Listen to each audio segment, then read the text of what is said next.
Hello, friends. Marhabatain.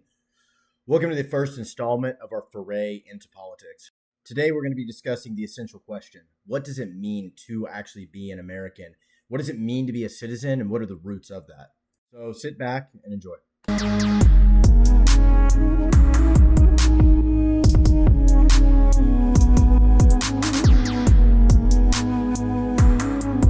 If I asked you to picture an American, most of you probably would have the same image come to mind. This image has remained relatively constant for about the last 100 years or so. This concept of Americanness has really been a thought exercise for most of the country's history, but in the last 5 to 10 years, that's really changed. With demographic, political, sociological, pretty much anything you can name, the country has changed drastically. Now, the easy answer has been to say that belief in the Constitution or the civic values, and air quotes, is what makes you an American. That if you come here, no matter where you're from, what your background is, if you subscribe to this set doctrine, that makes you an American. And for most of the country's history, that's worked because the country's been relatively homogenous. For the boomers, this is one of the core tenets of their beliefs, along with the Civil Rights Act and generally kind of Reaganomics. The best way to really summarize it is to go to the king of the boomers himself, Ronald Reagan, and look at the speech he gave as he exited the Oval Office. So to keep in mind, these are the last words he's really saying to the country after 8 years. A man wrote me and said, "You can go to live in France, but you cannot become a Frenchman. You can go to live in Germany or Turkey or Japan, but you cannot become a German, a Turk, or Japanese. But anyone from any corner of the earth can come to live in America and become an American." If you grew up in the Pax Americana, so let's call it like 90s, 2000s as a kid, all of this is going to sound like pretty familiar. It's generally what was fed to you at school, whether it was the Bush years, the Obama years, even the Clinton years. Everything's about believing in the Constitution. And then to be an American, also some nods to the nomos, which is a Greek term for kind of almost a low culture. I'll link more in the show notes on it. But generally, we all got taught about Ellis Island and the melting pot. And there was somewhat of an expectation that you would assimilate. The best way to think of it's like you probably came from, let's just say, random country X. Let's say you're a Chaldean from Iraq moving to Detroit. And back then, there wasn't a whole gigantic community there. Then you would be in probably a majority white neighborhood, and over time, you would assimilate to the culture. But obviously now, that's just not the case. Now, look at Minneapolis, where you have a massive Somali community that pretty much runs an entire major city in the United States, has refused to adapt in any meaningful way, and even has a congressman who advocates for issues in Somalia from her seat in the American Congress. Now, in the boomer view, there's no accounting for this. These people are just as American as you or me. Their active hatred of the country, its culture, its historic religion, the people within it in general, has nothing to do with how American they are. They said the magic words and raised their right hand. Now, this isn't a new concept or really a new fight. It's been something that's gone on throughout our country's history, this question of what if a group doesn't assimilate. But what makes it relevant right now is the rant that Vivek went on Christmas Day and generally sort of the ethos that he's espousing from his position. Now, Vivek is all in on the standardized tests is what make you American. It's not your leisure time that matters. It's how productive you are, sort of this max efficiency mindset. And he's part of a generation, specifically of Indians, who utilized anchor babies and bringing in tons of their fellow countrymen, and then went on to only hire those people and not really assimilate. But they've risen through the ranks and they're a relatively successful group, but we kind of get met with this sort of conflict where he's on the right and he's arguing for all the economic things that are on the right, but there's still a refusal to really assimilate. His idea of assimilation is putting on a cowboy hat and like a ridiculous blazer with a Texas flag and saying that makes him just as much of a cowboy as my family was. And in the tweet storm, what you really see is a almost disdain for the heritage American, for the things that really make you part of a culture, which is what you do in your leisure time, the sports you play, the activities you like. It's kind of hard to even say through words, but what I talked about earlier, your conception of an American, this is where all of that fits in. And we see somebody who, per this Burn Review and all the things they say, should be considered just as much of an American. But when it comes to their actual actions, they clearly don't fit the mold. So that leaves us in a position where we need to analyze kind of what it is to be an American. And the easiest way I found to do this is to look at what a citizen actually is. both in ancient Greek history, so where we really get the term, and then how the founding fathers understood this term. So in ancient Greece, the only person to really give a hard definition is Aristotle, which I'll throw up for you now. Plato also is going to touch on what makes somebody a good citizen, and hence you get the idea of what he thinks a citizen is. Now, from it, the basic thing that we need to understand is a citizen is somebody who has a stake in the government and the society itself, and they must be active participants within this society, whether you want to call it civil society or the government or what have you. Plato also discusses the heritage of the citizen mattering. So, saying this person has to be of citizens and has to, when I say have a stake, it means having a relationship with how you are ruled and also how you rule. But fundamentally understanding that a foreigner stepping in, so imagine ancient Athens and a Persian just walks into the town and starts dictating things, he's never going to be seen as a citizen. I'll throw Plato's quote up now. What's important to know about Plato is his forms, which we'll cover in another video. But essentially, everything has kind of a pie in the sky, ideal view of what it is, and citizenship is no different for him. Xenophon is going to take this a bit further in his Constitution of the Spartans. Now, he's talking about, it's from the mythical founder of Sparta, Lycurgus. And Lycurgus lays out the obligations of what we would now call a citizen, or what the Athenians would have, but really was a member of Spartan society. And it's to further the state, really the nation itself, to practice virtue and to uphold virtue among each other. The easiest way to relate that to the modern day means to not be a leech, essentially. If you're somebody who is coming here and just taking from the welfare system and not contributing anything, in this Greek view, you're really not a citizen.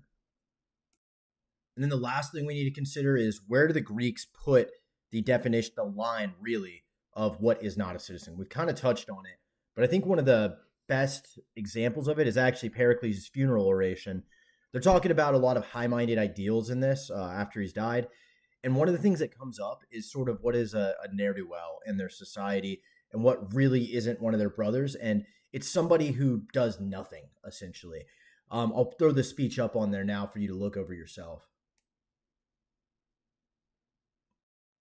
Now, I'm going to jump all the way to colonial America. If you read the Substack article, you'll see I did this too. A brief note on Rome. Rome is going to carry its idea of citizenship from the Greeks, and it's going to be a bit more of a concrete thing. A lot of the crises in Rome are going to relate to the expansion of citizenship. So a big question was expanding citizenship to the Italians. Or if you look at the Gothic crisis and Battle of Adrianople, a lot of that had to do with questions of making people citizens. The founding fathers of the United States had classical educations, and they would have read these works better than I have, and they would have understood what the Greeks and Romans both thought of a citizen. You see, they have the same sentiments. When Thomas Jefferson wrote to his friend in 1796, "There's a debt of service due from every man to his country, proportioned to the bounties which nature and fortune have measured to him." Now, the reason it's important to understand the sentiments and the conceptions of the founding fathers is that they don't ever actually define citizenship in the Constitution or in the Bill of Rights, so the first 10 amendments. Now, citizenship is referenced multiple times. When they talk about becoming the president or a member of the House of Representatives, there's requirements on how long you've been a citizen, but they never go so far as to actually define that word, because I think at that time, it was such a commonly understood concept, especially among those framing the Constitution. The first real attempt to define citizenship we're going to see in the Constitution is the 14th Amendment, which is going to happen after the Civil War. And really what they're doing is answering this question of, what do you do with the freed slave population? Because from their concept of citizenship before, there was sort of an assumed inheritance from your family to be a citizen. But obviously these slaves were not citizens beforehand, so they needed to put it into law to actually consider them citizens and move things forward. Before then, though, we did see some more concrete examples of what the founding fathers actually considered citizenship to be, or just what those obligations were of Americans to the state. Before the Constitution, we had the Federalist Papers, and in two of them that I'm going to bring up, we really see these ideas fleshed out. So in Federalist Paper number 55, James Madison is going to talk about what a Republican government requires, which is a citizenry who has higher ideals, who possesses virtue. This really echoes Lycurgus in the Constitution of the Spartans. There's sort of a similar understanding that to have this somewhat democratic view, which you didn't know the Spartan government with the E4 is somewhat democratic, really. It presupposes that you have a virtuous populace who's going to possess some arete to actually be able to move things forward. When you start introducing leeches or people who really just suck off the system, it kind of breaks that up when they have equal voices. The founding fathers don't really think as much about ethnicity. Not saying it wasn't present at all, but it's not the main concern for them about who is a citizen. But what they do care about is having skin in the game. So the big requirement originally for voting, among other things that always get yelled about by leftists, was the ability, you had to own land to vote. And I think a lot of people just would throw that off and be like, it was the aristocracy entrenching themselves in power.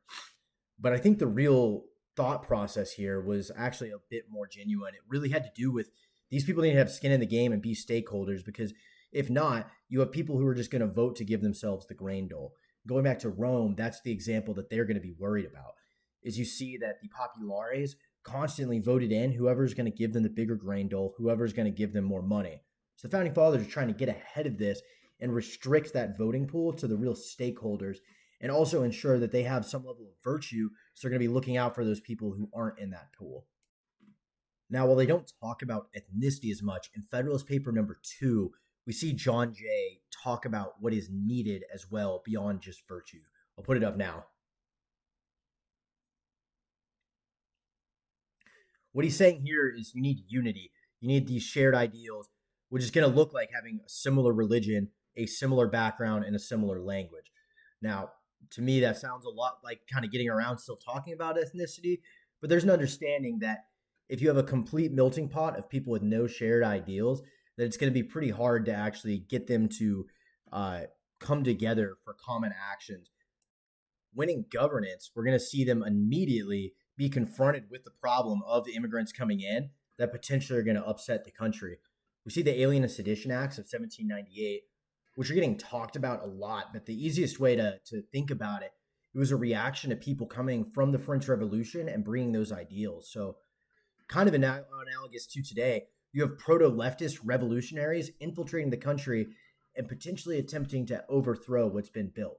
So given all that, the easiest way to think about this is the Greeks, they view citizenship as having an obligation both to the state and to society. And there's an obligation that you're going to promote virtue and be virtuous. The founding fathers pick up on that, piggyback off of it, and they agree that you need this virtue to be a citizen, but not only that, that this virtue is needed to run a republic, and it needs to be a unified country with shared ideals, shared language, shared religion in order to maximally execute this. So you might ask, why is this important? Well, the phrase we always hear is America is an idea.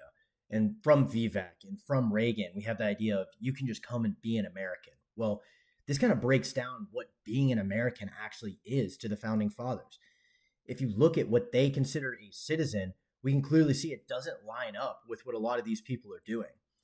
Now, in Vivek in particular, let's look at what he's done for this country. He lied about having breakthroughs in Alzheimer's drugs, and, apart from the tragedy that millions of families had to face, he got rich off of it. You have a foreign class of people who abuse small business loans to take over industries and lock people out of them. You see it in Canada, too, with the trucking industry completely taken over by people from the subcontinent. So demanding that our nation move from one that expresses virtue to one that is defined by these standardization tests, like Vivek likes to see, doesn't conform to anything that our founding fathers were seeking to do. So my message here is the next time somebody brings this boomer view to you of an American as just someone who comes here and says the magic words, I tell you to challenge them on what it really means to be an American. What does it mean to be a citizen of this country? What is necessary to uphold a republic? And don't quote your own words. Quote those of the founding fathers to them, because that's what they're hearkening back to, allegedly, but they've never read this. They've never contemplated these ideals. They read little tidbits or the little phrase on Ellis Island and say that's good enough. Don't fall for it. Don't let them call you out. Until next time, ma salama.